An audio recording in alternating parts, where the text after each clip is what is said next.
पल न्यूज के news room से मैं हूं आपके साथ नदीम अकरम। पश्चिम बंगाल चुनाव जीतने के लिए भारतीय जनता पार्टी ने साम दाम दंड भेद सब चीज का प्रयोग करना शुरू कर दिया है और उस साम दाम दंड भेद के बीच में अगर जय श्री राम का नारा लगा करके मुख्यमंत्री को उकसाना पड़े या जय श्री राम के नाम पर देश में दंगे फसाद कराने पड़े या किसी न किसी बहाने से पश्चिम बंगाल का माहौल खराब करने की कोशिश ही क्यों ना करनी पड़े, उसमें भारतीय जनता पार्टी के तमाम नेतागण वहां पहले से ही मौजूद हो चुके हैं। 2019 का चुनाव खत्म होने के साथ साथ देश के प्रधानमंत्री समेत देश के गृह मंत्री और तमाम राज्य नेता, तमाम बड़े बड़े मंत्रिमंडल को 2019 के बाद से ही पश्चिम बंगाल में पूरी तरीके से सक्रिय कर दिया गया है और भारतीय जनता पार्टी को एक महारत हासिल है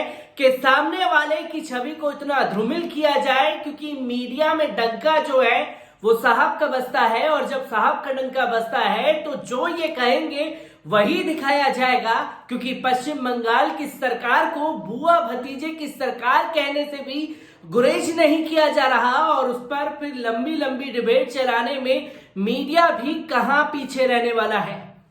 ममता बनर्जी के भतीजे अभिषेक बनर्जी के ऊपर तीखा प्रहार करना देश के गृह मंत्री को महंगा पड़ गया है और कोर्ट ने उन्हें समन भेज दिया है, जिसके लिए गृह मंत्री को खुद कोर्ट में मौजूद होना पड़ेगा, नहीं तो उनके वकील को वहां पहुंच करके पूरी तरह से सफाई देनी पड़ेगी। आखिरकार पूरा मामला क्या है, एक बार इस पर भी नजर डाल लीजिए। तृणमूल कांग्रेस के सांसद और ममता बनर्जी के भतीजे अभिषेक बनर्जी ने केंद्रीय गृह मंत्री अमित शाह के खिलाफ मानहानि का केस दर्ज कराया है। स्पेशल एमपी एमएलए कोर्ट ने 22 फरवरी को कोर्ट में हाजिर होने को लेकर गृह मंत्री को सम्मान जारी किया है। इस बीच बीजेपी ने शुक्रवार को कहा कि ये इस बात का इशारा है कि पश्चिम बंगाल की सत्तारूढ़ पार्टी शाह के चुनाव प्रचार से असहज हो चुकी है। बीजेपी प्रवक्ता नलिन कोहली ने कहा कि तृणमूल कांग्रेस शाह और बीजेपी के अन्य नेताओं को राज्य में चुनाव प्रचार करने से रोकने की कोशिश कर रही है। उन्होंने कहा कि यह दिखता है कि तृणमूल कांग्रेस नेतृत्व बीजेपी और मुख्य रूप से अमित शाह के प्रचार से असहज हो गया है और यही कारण है कि वे उन्हें और बीजेपी के अन्य नेताओं को प्रचार करने से रोकने के लिए लगातार भटकाव की रणनीति अपना रही है। पश्चिम बंगाल की एक विशेष अदालत ने तृणमूल कांग्रेस के सांसद अभिषेक बनर्जी की ओर से दायर मानहानि मामले में शुक्रवार को केंद्रीय गृह मंत्री अमित शाह को समन जारी किया। 22 फरवरी को व्यक्तिगत रूप से या किसी वकील के जरिए पेश होने को कहा है। अभिषेक बनर्जी के वकील संजय बसु ने कहा, शाह ने 11 अगस्त 2018 को कोलकाता के मेयो रोड पर बीजेपी की रैली में तृणमूल सांसद के खिलाफ कुछ आपत्तिजनक शब्दों का इस्तेमाल किया था। आपको बता दें कि प्रधानमंत्री नरेंद्र मोदी, केंद्रीय गृह मंत्री अमित शाह और बीजेपी के अध्यक्ष जेपी नड्डा से लेकर पार्टी के तमाम नेता पश्चिम बंगाल में बीते लोकसभा चुनावों के समय से ही नाम लिए बिना बुआ भतीजे की जोड़ी को निशाना बनाते रहे हैं। इस साल होने वाले विधानसभा चुनावों से पहले मुख्यमंत्री ममता बनर्जी के भतीजे और डायमंड हार्बर सिटी से लोकसभा सांसद अभिषेक बनर्जी इन हमलों के केंद्र में हैं। केंद्रीय नेताओं की बात छोड़ भी दे तो हाल में टीएमसी छोड़कर बीजेपी में जाने वाले शुभेंदु अधिकारी और राजीव बनर्जी जैसे पूर्व मंत्री भी लगातार अभिषेक पर हमले कर रहे हैं। लेकिन अब खासकर अमित शाह के मौजूदा 2 दिवसीय कोलकाता दौरे के समय ममता बनर्जी ने इस मुद्दे पर पलटवार शुरू कर दिया है। राज्य के 2 दिन के दौरे पर पहुंचे अमित शाह ने गुरुवार को दक्षिण 24 परगना जिले के नामखाना की एक रैली में बीजेपी के सत्ता में आने की स्थिति में सरकारी कर्मचारियों के लिए 7वां वेतनमान लागू करने और सरकारी नौकरियों में महिलाओं के लिए 33% आरक्षण समेत ढेरों वादे तो किए, एक बार फिर बुआ भतीजे की जोड़ी पर हमला भी किया।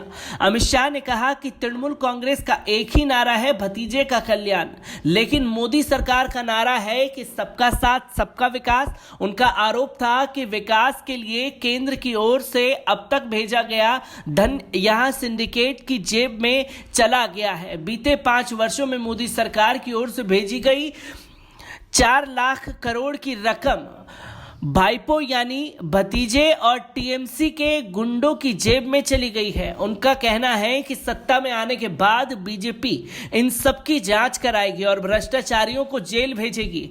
इसके बाद शाम को मुख्यमंत्री ममता बनर्जी ने उसी जिले के पैलान में एक रैली को संबोधित किया। उनमें अभिषेक बनर्जी भी मौजूद थे। भतीजे अभिषेक बनर्जी पर हमले के जवाब में ममता ने अमित शाह के बेटे पर निशाना साधा। उन्होंने कहा कि अमित शाह बार बार बुआ भतीजे करते हैं, अगर हिम्मत है तो अभिषेक के खिलाफ चुनाव लड़कर दिखाएं। यहाँ के शाह के बेटे भी भ्रष्टाचार के आरोपों से बच नहीं पाएंगे। आखिर उनके पास करोड़ों रुपए कहां से आए हैं? मेरी जनता से कमजोरी समझने की गलती मत करें। ममता का कहना था कि उनके खिलाफ वंशवाद के आरोप निराधार हैं। वे चाहती तो अभिषेक को राज्यसभा में भेज सकती थी, लेकिन इसकी बजाय अभिषेक ने लोकसभा चुनाव लड़ने का फैसला किया। टीएमसी अध्यक्ष ने कहा, मैंने अब तक अभिषेक को दूसरे के मुकाबले तवज्जो नहीं दी है, उनको उप मुख्यमंत्री या मुख्यमंत्री भी नहीं बनाया है। कुछ साल पहले उसे सड़क हादसे में जान से मारने की साजिश भी हो चुकी है। ममता सवाल करती है कि आखिर अमित शाह के बेटे में ऐसी कौन सी काबिलियत है कि वे भारतीय क्रिकेट की बागडोर संभाल रहा है। अमित शाह के बेटे जय शाह इस समय भारतीय क्रिकेट कंट्रोल बोर्ड यानी बीसीसीआई के सचिव हैं। ममता का कहना था कि अगर अमित शाह में हिम्मत है तो जो कहना है सीधे अभिषेक का नाम लेकर कहें। मैं उनको अभिषेक के खिलाफ चुनाव लड़ने की चुनौती देती हूं। पहले वो भतीजे से तो निपट ले, फिर दीदी से निपटेंगे। राजनीति में लक्ष्मण रेखा पार मत करें। ममता कहती हैं कि ऐसा संभव नहीं है कि अमित शाह अपने बेटे को पर्दे के पीछे रखकर दूसरों पर हमले करें। उनका बेटा भी तो मेरा भतीजा ही है। ममता ने कहा कि उनकी वजह से अभिषेक को भला बुरा सुनना पड़ रहा है। उन्होंने कहा कि पुत्र विदेशों में चले जाते हैं। मेरे पास ऐसे तमाम नेता पुत्रों की सूची है, लेकिन हमारे घर के लड़के यहीं रहकर आम लोगों के हित में काम करते हैं। अगर अमित शाह में हिम्मत है तो अपने बेटे को भी राजनीति में उतारें।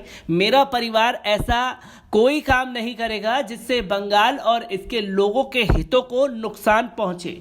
ब्यूरो रिपोर्ट पल-पल। तो दोस्तों, आपने देखा कि देश के गृह मंत्री जो हैं वो पश्चिम बंगाल में पूरी तरीके से सक्रिय हैं और रैली पर रैलियां, चाहे उसके लिए उन्हें सभा को संबोधित क्यों ना करना पड़े, उसके लिए उन्हें सड़कों पर मार्च क्यों ना करना पड़े, उसके लिए उन्हें अपनी शब्दों के तीर भी क्यों ना चलाना पड़े, उसमें देश के गृह मंत्री पीछे रहने वाले नहीं हैं। और जिस तरीके से लगातार ममता बनर्जी और नेतागणों पर हमले हो रहे हैं, उससे कहीं ना कहीं देश की जो राजनीति की आबो हवा देश के प्रधानमंत्री और देश के गृह मंत्री द्वारा सेट की जा रही है, वो आने वाले समय के लिए स्थिति बहुत ही खराब होने वाली है।